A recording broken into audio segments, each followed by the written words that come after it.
সুপ্রিয় দর্শক, আপনাদেরকে রাজশাহী সিলেট থেকে আরো একটা পাকড়া প্রিন্টের গরু দেখাই। এই গরুটা এককভাবে একটাই বাঁধা আছে এবং গরুটা দেখতে বেশ সুন্দর, ভালো লাগছে আর কি এক কথায়। এই গরুটা একজন বিক্রেতা নিয়ে দাঁড়িয়ে আছেন। কেমন আছেন আপনি? একটাই না আরো ছিল? সাতটা ছিল, একটা আছে। 6টা বিক্রি করেছেন।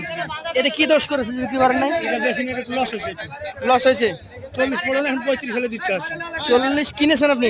35 হলে লস হয়ে গেলে দিয়ে দিচ্ছে আছে। তো দাম বলছে কত? দাম 32 32? 30 এরকম।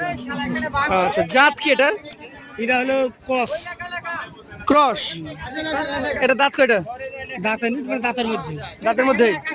দাম এখন 35 হলে দিয়ে দেবেন? 32 হলে দাম হচ্ছে। 4 মণ গোস্ত হবে? 4 মণ হবে। বেশি আচ্ছা, যদি কেউ নিতে চায় আপনার কাছ থেকে, মোটামুটি আপনার মোবাইল নাম্বার মুখস্থ আছে? না, তো দিছি আমি। আচ্ছা, আপনার নাম্বারটা আমাদেরকে দেন। দর্শক মন্ডলী কারো যদি পছন্দ হয় সরাসরি একদম খোলামেলা কথা বলে দিয়েছেন যে আমি 135 দাম হলে বিক্রি করবো, 132 দাম পাচ্ছেন। দর্শক মন্ডলী, যে আমরা ওনার নাম্বারের অপেক্ষায় আছি, ওনার নাম্বারটা আমি বলে দিচ্ছি, আপনারা লক্ষ্য করতে পারেন। এখানে হয়তো দেখা যাচ্ছে না, 01408587534। আপনাকে অসংখ্য ধন্যবাদ।